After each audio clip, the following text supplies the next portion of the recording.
Welcome back to the deep dive. Our mission, as always, is to take a stack of dense, really specialized source material and just extract the absolute maximum amount of actionable knowledge for you, the learner. Right. We do it so you don't have to wade through the swamp of jargon yourself. We're sort of the shortcut to being well-informed. And today, that mission is absolutely critical because the source material we're tackling it's almost impenetrable. It really is. We are tackling a report that attempts to academically dissect something many of us see or even engage with every single day, this digital feedback loop. Yeah. But it uses a vocabulary that sounds less like academic analysis and more like, a collection of 17th century insults that have been wrapped in Greek philosophy. That's the perfect description. Exactly. We are diving deep into a document titled Report on the Hyperbatonic Pedagogy of Auto-Referential Digital Content. YouTube videos about videos about videos. And the focus isn't just on, what we'd call reaction videos. It's about the complete recursive nature of how this content gets generated and commented on again and again.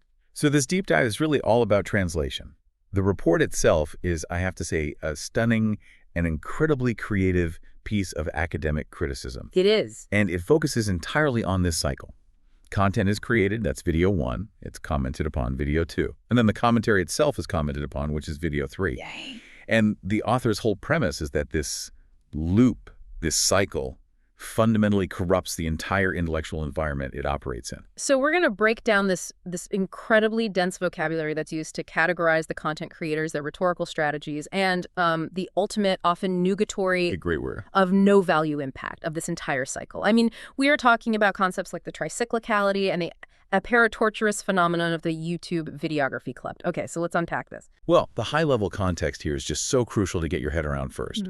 The author views this continuous, escalating loop of commentary through a really, really critical lens. Okay. They argue that this proliferation is driven by two powerful, very modern forces. The first is what they call epistemic chronicity. Epistemic chronicity. Okay, breaking that down. Epistemic is knowledge. Chronic is time. So the when of the knowledge is as important as the what. Is that it? That's it, exactly. It's the timing of knowledge acquisition. In today's digital landscape, the value of a critique or a commentary often rests entirely on its speed. Right. The first comment under a video, the first reaction video to a controversy. Precisely. If you are not the first person to comment on the original video, the relevance of your analysis just plummets. And this forces a rush. It prioritizes immediacy over depth. So considered thought becomes secondary to just having a rapid response. It has to. The system demands it. This speed obsession, this necessity to be first, directly contributes to the second force the author identifies, which they term apeiromanicality. Okay, that one sounds a little more intimidating. It translates more or less to a kind of craze or madness, a mania for endlessness, for infinity. It's the driving engine of the whole cycle. It's this manic assumption that the digital conversation must continue forever. The critique leads to a counter-critique, which then has to lead to a meta-critique. So the desire for closure or, for finding a resolution is totally replaced by this manic chase for perpetual engagement. Yes, that's what fuels this endless loop.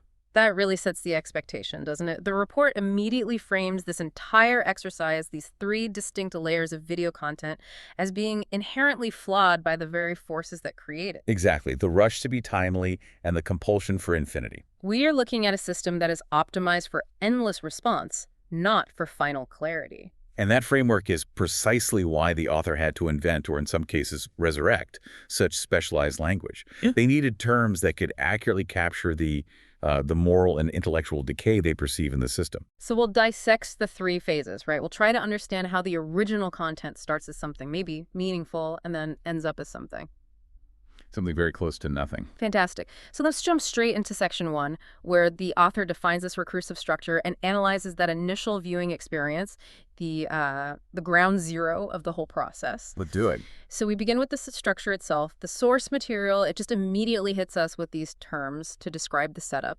We have the initial video, that's phase 1, the video about that initial video, phase 2, and then the video about the video, phase 3. This is the foundation of what they're calling the recursive modality. And the author defines this 3-part cycle using 2 key phrases. First, there's the simple yet essential term, tricyclicality. Right, 3 cycles. That one's easy enough. Yeah, but this simple idea is situated within something they call the emergent digital conspicuous modality. And that is a huge mouthful. Let's use our ELI5 filter on that one. Oh. Okay, so let's break down conspicuous. Lacuna means a gap or a missing part. Okay. And sequious relates to following or being sequential. A sequential gap. Sort of. The author is suggesting that this new emerging three-part structure, this modality, is defined not by what the content is, but by the sequential response that fills the gaps left by the original content. Oh, I see. So the content itself is sort of an incomplete prompt, and the real value is in the responses that follow it. That's the idea. The very structure of this kind of digital discourse is based on the idea that the first thing is insufficient. It creates an inherent need for a chain of responses. It's a content chain defined by its lack of substance, which then has to be sequentially followed. Exactly. The response is the content. The original piece is merely the catalyst, or, as the report terms it, the res extensa of phase one. Ah, the res extensa. Now, this term, it's borrowed from classical philosophy, right? It means an extended thing or a material object. Using that seems incredibly deliberate. It's very deliberate and, frankly, a very dismissive choice. So what does this philosophical term achieve when you apply it to, say, a YouTube video? It achieves a really crucial conceptual shift.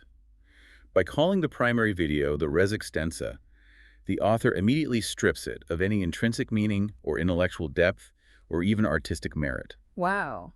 It is defined not by its content, its internal wisdom, but by its material existence, its physical extension, you could say, and its capacity to provoke a subsequent reaction. So it's just an object upon which commentary is performed, like a blank slate or a physical structure, rather than a source of ultimate truth. That's it. It's just there. That is a highly dismissive categorization. It suggests that the original creator's intent is, well, it's irrelevant. All that matters is the material structural capacity to generate heat. And the characteristics of this primary video, as described in the report, they really reinforce that idea. The source suggests it's often characterized by gongorism and the highfalutinification of its presentation. Gongorism, okay, that's that overly elaborate, obscure, or kind of bombastic style, right? Yes. Think of a video where the creator uses intentionally complex visual effects or overly dramatic sound design or unnecessarily academic vocabulary to discuss a relatively simple, maybe even a trivial topic. Right. The presentation is complex, specifically to mask the lack of deep substance. And highfalutinification is just the act of making that content pretentious or unnecessarily grand. So the original video dresses itself up in this elaborate, pretentious packaging, not because it deserves it, but because that very pretension makes it a better target. Exactly. It provides the necessary friction and spectacle for phase two to happen. It's the shiny but ultimately hollow lure for the whole critical cycle.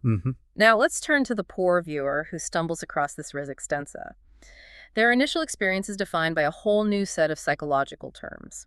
The report characterizes the viewer's initial state as Percepticon mania. A mania for perceiving. Yeah. A mania for absorbing. I mean, this just perfectly captures the modern digital state, doesn't it? It really does. That feverish need to click, to watch, to ingest the stimulus, the rapid consumption of this high-friction content. The viewer is driven by a compulsive need to perceive the spectacle, but not necessarily to analyze it. And this consuming state, the report notes, makes the viewer prone to something else. Infinitesimania. A craze or an obsession with infinity. Okay, so this is the moment when the viewer enters the rabbit hole. It is. It's that realization that the feed is boundless, that the content never ever ends, and that the chain of responses, what the author calls the aprotortuous phenomenon, is literally infinite. And the original res extensa is designed specifically to pull you into that endless scroll. Precisely. The consequence of all this perception obsession is that the consumer is described as being thrust into a phantasmagoric vortex of mediated information. That phrase, it paints such a vivid picture of mental chaos. A phantasmagoric vortex. It suggests a dizzying, swirling, kaleidoscopic chaos. The information isn't linear or logical. It's a confusing, shifting array of images and opinions, all filtered and process mediated by others. So the initial viewer is immediately destabilized by the sheer volume and the complexity before they can even start to critically engage with it. They're overwhelmed from the start. And the author immediately categorizes the audience in this dizzy state, identifying two specific types of viewers: the ninny-gawker and the gongoozler. And these aren't just descriptive terms. They feel like intentional, almost brutal insults. Absolutely. They are steeped in disdain. Let's start with mini Gawker. A mini Gawker combines mini, which is a foolish person, with gawker, someone who stares openly and stupidly. It's the harshest possible categorization of the viewer who is just foolishly staring at the spectacle of the res extensa. They lack critical intelligence, but they have this compulsive stare. Nailed it. And the gongoozler, that's my favorite term in this whole section. A gongoozler is, historically, a spectator of things going on. Specifically, it was someone who would idly watch barges moving through canals. So just passive, idle observation. Exactly. The author applies this to someone who watches content passively, without intervention, without critical engagement, merely observing the spectacle of the tricyclicality moving by. What's the real difference, then, between them? The distinction is subtle but important. The ninny gawker is foolishly enthralled by it all. The gongoozler is just passively idle. One is captivated by their own foolishness, the other by their own inertia. So if you, the listener, have ever found yourself 3 videos deep in a cycle of commentary, just passively watching people argue about some original video without retaining any actual knowledge, then the author of this report would label you a gongoozler who's been caught in infinitesimania. That's precisely why the author uses these loaded terms, isn't it? I think so. This section defines the initial emotional and intellectual state of entering that rabbit hole. It's not a state of active learning or rational evaluation. It's one of receptive, sometimes foolish, spectators who are caught in the tide. And it's this passivity that enables the next, much more chaotic phase to even happen. The stage is set. The argument is about to descend into actual nonsense. Which gives us the perfect transition into the second stage, the cauldron, where any critical substance just evaporates. Right. So if phase I was the object of observation, the res extensa, and the viewer was destabilized by Percepticon mania, then phase II is the content that really defines this recursive modality. It's the video about the initial video, and the source calls this the cauldron of argy buffoonery. And that really is the thesis statement for this entire layer, isn't it?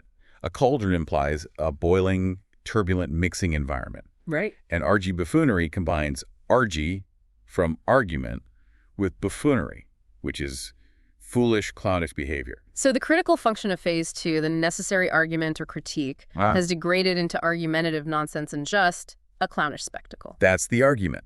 The report says this layer is the core of the critical function, yet the actual substance of that critique is non-existent. This middle video offers what the report calls turbid imutterance or jejunction. And it's all under the deceptive guise of erudite critique. Exactly. Let's focus on turbid imutterance. It suggests talk that is both turbid so, muddy, unclear, confused, and mumbled. So it's poorly articulated, confusing argument that lacks clarity, often delivered really fast to satisfy that epistemichronicity requirement we talked about. Precisely, and jejunction. That must come from jejune, right? Lacking substance or significance or maturity. It does. The author is saying that this supposedly critical video is, in reality, either confused and mumbled, or it's completely devoid of meaningful substance. Even if the creator tries to cloak it in this air of learned analysis. Right. The content is just low-grade filler designed to generate noise. You have to pause here again and just address the author's tone. It is utterly scathing. It is. Just as the viewers were categorized with insults, the participants of phase II, the speakers of this commentary layer, they're identified with equally harsh labels. They are typically a gaudy pole or a mumble crust. The choice of these terms is, again, very strategic. A dotty pole is an old term for a foolish person, someone with a doltish head. And a mumble crust. A mumble crust is an even older term for a mumbling beggar or a poor, decrepit person. By using these labels, the author is categorizing the creators of these commentary videos not as legitimate intellectual peers, but as foolish, sometimes pathetic individuals whose critique is inherently compromised by their simple-mindedness or their just sloppy rhetorical approach. Exactly. So is the report's main flaw here that it's just too disdainful of the creators it critiques? Or is the harsh language actually key to the author's point? That's a fantastic question, and I think the report makes the case that the harsh language is necessary for diagnostic clarity. The author isn't really interested in personal attacks so much as categorizing a behavior. Okay. If the content is jejunction, then the people creating it must be in some way simple-minded or lazy. They aren't intellectually engaging with the res extensa. They are just reacting to it to fulfill the demands of a paramenicality. So these terms, however rude they sound, are meant to be sociological labels for the behavioral profile of these Phase 2 creators. That seems to be the intent. And the source drives this condemnation home even further, suggesting these creators are potentially a gormless simp who indulges in wiffle-waffle and slubber-degullion rhetoric. A gormless simp is a perfect blend of descriptors for the digital era. Gormless meaning lacking intelligence or sense, foolish. And a simp here implies a simple, perhaps overly submissive follower mentality, but crucially, a foolish one. They are creating content characterized by wiffle-waffle. Which is just wasting time or idle, trivial talk. Trivial content about trivial content, purely for the sake of making more content. And that remarkable phrase, slubber-degullion rhetoric, I love that one. It's incredible. Slubber-degullion means a contemptible, dirty, or sloppy person. So when you apply it to rhetoric, it means the communication style itself is sloppy, contemptible, disorganized, and low quality. It's the absolute antithesis of reasoned discourse. The entire image the report paints is that Phase 2 is not a platform for intellectual engagement. It's a space where foolish people deliver sloppy, low-effort arguments. And the motivation is simply generating friction. And Phase 2 is defined by that conflict. The source breaks down the dual rhetorical modes they use, the positive and the negative. Right. So on the positive side, you have the creators who are looking for community alignment or maybe patronage. They indulge in what the report calls sycophantastic adulation mania. So excessive, flattering worship. The adulation mania is applied in this overly ingratiating, sycophantic way toward the original video or creator. We see this all the time with, hyper-positive fan channels whose critique is entirely one-sided. Precisely. And this serves to align the Phase 2 creator with the successful community that's already built around the res extensa. It secures their own relevance and their traffic stream by association. It's flattery as a business model. Basically, yes. But the far more defining characteristic of the cauldron of RG buffoonery is, of course, the negative mode. Vituperative obloquy. This is a high-friction strategy. It is. Vituperative means characterized by harsh and abusive language, and obloquy is strong public criticism or verbal abuse. So this rhetoric is aggressive, harsh criticism designed to draw in viewers who are interested in the controversy. And the report notes it often employs argumentum ad personam. Attacking the person rather than the content itself. And this is such a critical insight for you, the learner. The moment the argument shifts from your data is wrong to you are an idiot for presenting that data. We have entered the realm of vituperative obloquy. And that shift is totally intentional. The creator of the Phase 2 video knows that attacking the person generates significantly more emotional response, and therefore more clicks and more discordable than correcting a minor factual error would. The goal of this rhetorical mix isn't to refine the truth, it's just to create maximum noise and attention. Yes. The end result of this blend of intense flattery and abusive scorn is what the report calls a profound, discordable, and discordant intellectual miasma. Discordable, that's a fantastic word. It's a term for something that is capable of generating discord. It's designed explicitly to create disharmony. And a discordant intellectual miasma is an atmosphere of harmful intellectual fog defined by noise and disagreement. It's not a space for productive debate or for finding consensus. It's a space where confusion is actively manufactured. So, if I'm tracking this, the entire goal of Phase 2, whether it's positive or negative, is just to generate discordable, to generate noise, and the people doing it are labeled as pathetic fools. Yes. It sounds like this academic is less interested in correcting the content than in condemning the rhetorical strategies used by the participants entirely. I think that's fair to say. The author is arguing that Phase 2 is the death of intellectual engagement. It uses these high-friction strategies, the argumentum ad personam and the vituperative obloquy, not to refine the knowledge from the res extensa, but to generate the heat and conflict that fuels that discordant miasma. The true goal is the spectacle of the fight. It's the performance of the critique, regardless of its foundation in logic. The energy is all directed toward viral spread, not toward truth. And that sets the stage perfectly for the final and most evolved phase. Which is where the entire cycle becomes self-aware of its own nonsense, and it just descends into pure form. Exactly. So we've established the res extensa in Phase 1 and the chaotic, nonsensical argument of RG buffoonery in Phase 2.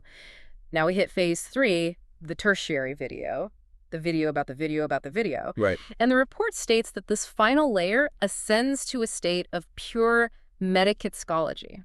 This is the critical turning point where the content cycle becomes entirely self-referential. We know kitsch is content considered to be in poor taste, often overly sentimental or pretentious. Right. So metakitschology is the study, or the state, of poor taste commenting on poor taste, commenting on poor taste. It's an aesthetic feedback loop that feeds solely on its own low quality.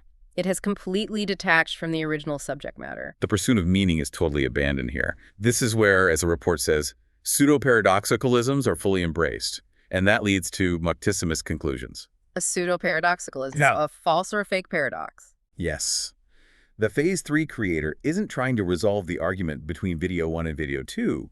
They are simply performing complexity or contradiction to make the whole thing seem profound. They're trying to sound wise by saying something like, the critique of the criticism is both true and false at the same time, and this just proves the nature of digital duality. That is a perfect example. And the endpoint of that performative nonsense, muctissimus conclusions. Conclusions that are full of muck or filth or low content.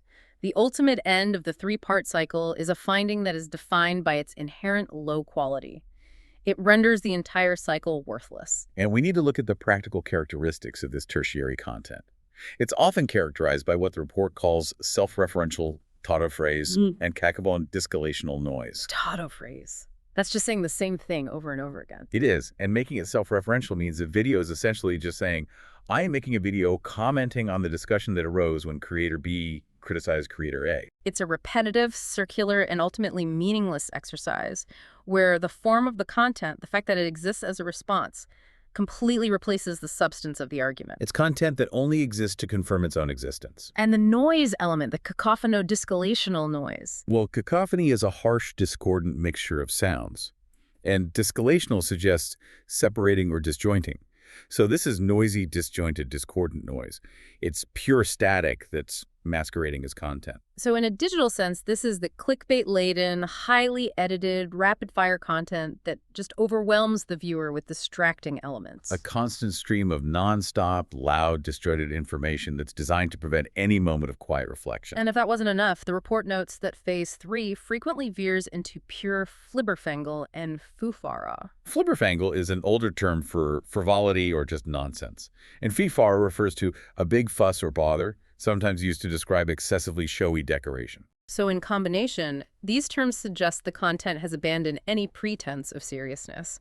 It's become purely frivolous nonsense, just dressed up with distracting but meaningless visual and audio fuss. It is spectacle without a point. And the author connects this descent into pure form to a broader systemic trend, calling the entire experience a form of a kekophylogenetical feedback loop. And this is a deep conceptual connection.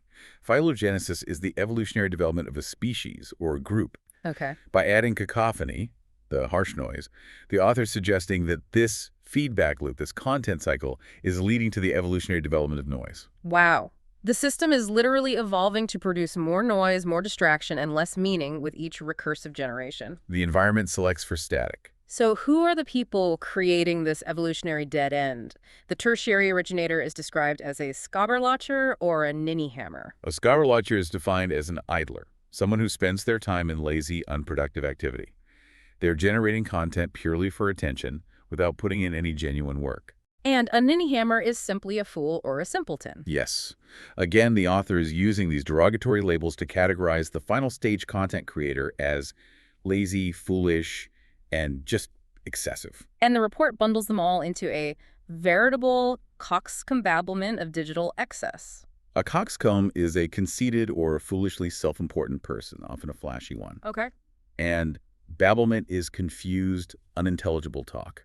So a coxcombablement is a collection or an assemblage of conceited fools talking nonsense, the chaotic collective that represents the end stage of this recursive loop. This brings us to the core economic critique in the report. Their primary motivation is defined by two key concepts: muckerment and the pursuit of muctitudinous relevance. This is so vital for the learner to grasp. Muckerment is a portmanteau. It's profiting, or increment, derived from muck from low-quality content. So the economic insight is that their goal is financial gain derived specifically from creating low, dirty, contemptible content. It's profitable because it's easy and low effort. That allows for maximum velocity and volume, which satisfies that epistemiconicity demand. The system rewards the dirt, essentially. And they chase muctitudinous relevance. They are seeking attention relevance based purely on the quantity, the multitude of low-quality material they produce. They are profiting from and chasing after the accumulation of digital dirt rather than intellectual esteem. And to achieve this muckerment, they need attention, and they need it fast. How do they communicate this content? The report mentions they employ paronomasia and hyperbole with reckless pusillanimia. Well, paronomasia is just wordplay, often used for effect rather than clarity. Yeah. Think pun-heavy or sensationalized titles. Right. Destroyed or exposed. Exactly. And hyperbole is extreme exaggeration, the use of all caps, excessive urgency, dramatic promises. These are all tools used to grab attention quickly in a feed that's saturated by noise.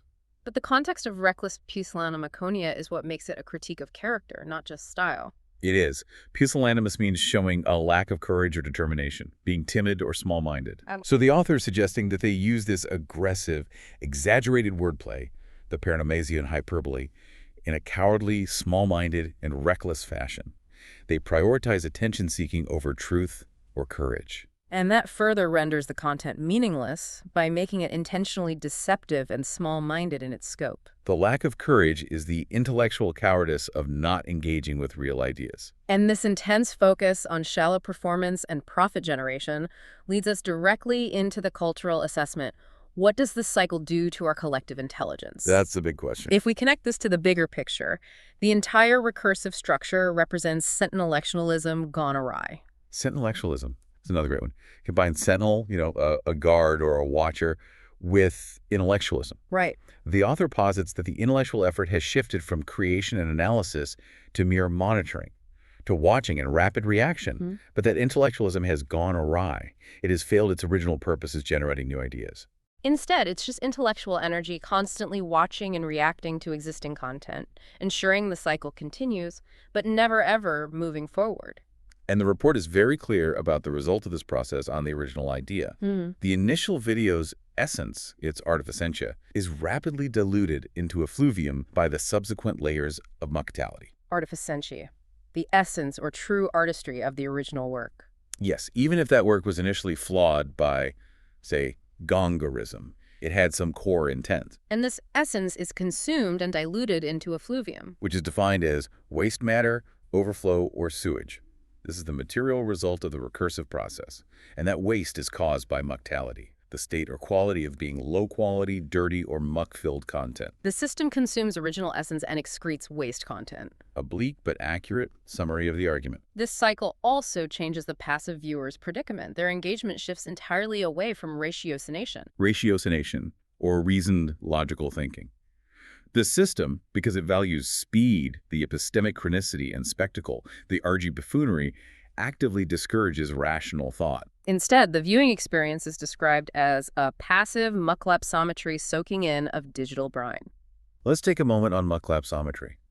It sounds like a grim diagnosis of passive scrolling. It really does. It is. Lapsometry suggests measurement or absorption through lapsing, or time passing. So it is the passive measurement or absorption of low-quality content, the muck over time.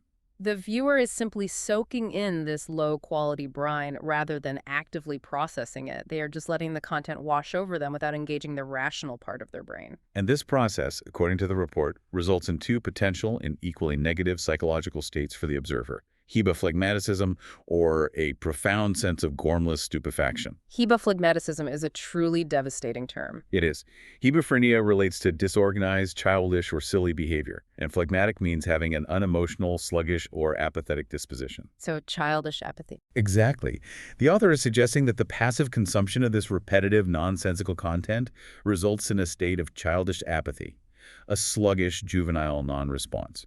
You become so saturated by the noise that you become childishly bored and sluggishly unresponsive to everything. And the alternative is the state of gormless stupefaction. We've already defined gormless as foolish and senseless.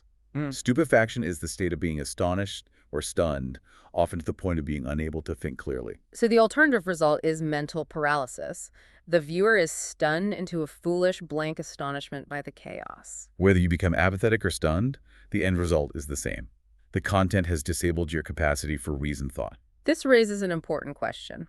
What is the defining cultural failing of this whole recursive system? The report culminates its critique with two powerful concepts: ultra-crepidarianism and Zugzwang. The report states that this content cycle is a clear demonstration of ultra-crepidarianism in the digital age. And this is the core intellectual failure. Ultra-crepidarianism, the habit of giving opinions beyond one's knowledge or competence. Yes. Since Phase 2 and 3 are driven by dotty poles and ninny hammers, delivering slubber-de-gullion rhetoric, the entire system is designed to amplify ignorance that is dressed up as expertise.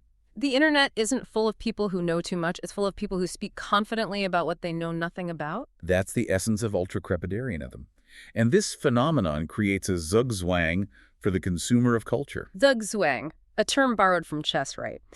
It describes a situation where a player is forced to make a move, but any move they make is actually detrimental to their position. And for the consumer of culture, the zugzwang is being caught between the two opposing extreme rhetorical forces of this recursive content. And those forces are hagiographical reverence and polemical scorn. On one side, you have the sycophantastic adulation mania or hagiographical reverence, which is excessive saint-like worship designed to prevent any criticism whatsoever. And on the other, you have the vituperative obloquy or polemical scorn, which is harsh, aggressive criticism designed solely to tear down. So the viewer is forced to choose between these two extreme, usually irrational viewpoints. And neither move advances cultural understanding or personal knowledge. You're trapped between uncritical devotion and absolute abusive dismissal. That's the zugzwang. The final assessment in the report, it just summarizes the ultimate worthless nature of the entire process using this brilliant flurry of jargon. The final product is less meaningful communication and more an abstract phenomenality. An abstract phenomenality. Yeah, no. An absurd or strange phenomenon.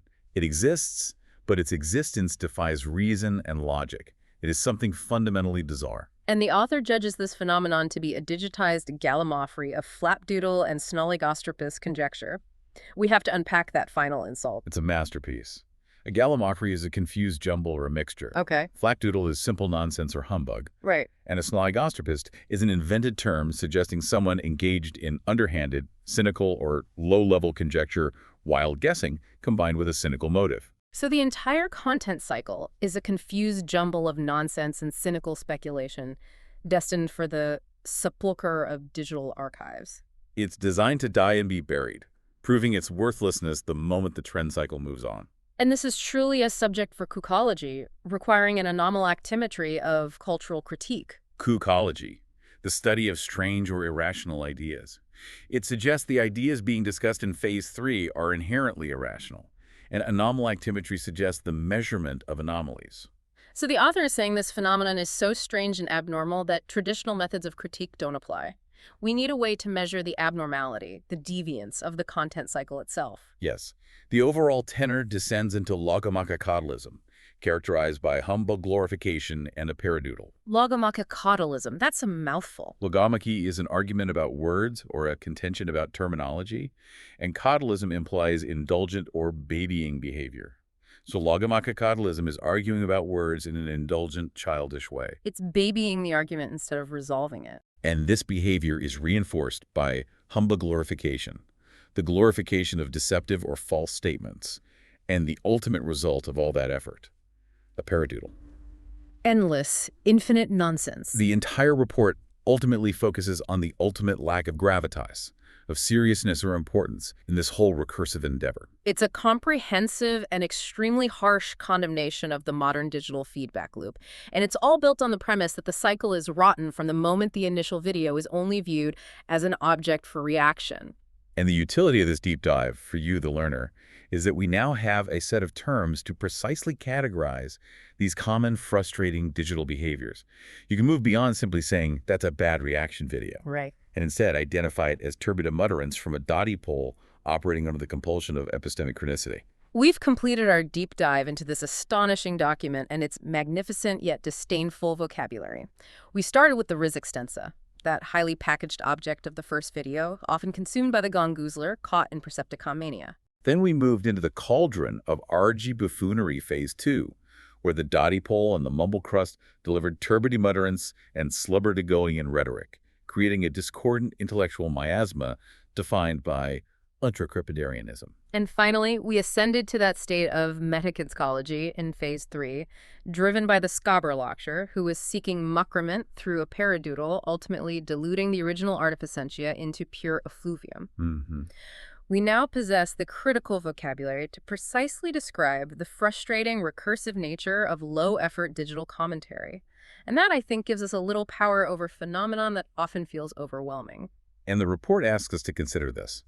Is the true gravitas of digital culture measured by its original artificentia or by the amount of recursive muctality it generates? That's the question. The source material forces us to recognize that the system is overwhelmingly optimized for muctality and noise, not for meaning or for truth. And that critical realization is the real takeaway from you. Understanding that the rhetorical strategies being used, whether it's sycophantastic adulation mania or vituperative obloquy, are designed to create that high-friction zugzwang that gives you a critical shield to navigate this chaotic digital landscape. And the final provocative thought for you, the listener, drawing directly from this report, is this. Does acknowledging that this entire recursive cycle is utterly nugatory, that is of no value, does that actually change the compulsion to be a gongoozler caught in the apparotortuous phenomenon? That's a great question. If we intellectually know the content is worthless, what is the psychological mechanism that keeps us reaching for the next link in the chain, driven by that madness for endlessness? Where does the feedback loop truly end for the individual consumer? That's what we all have to consider the next time we find ourselves in that digital brine.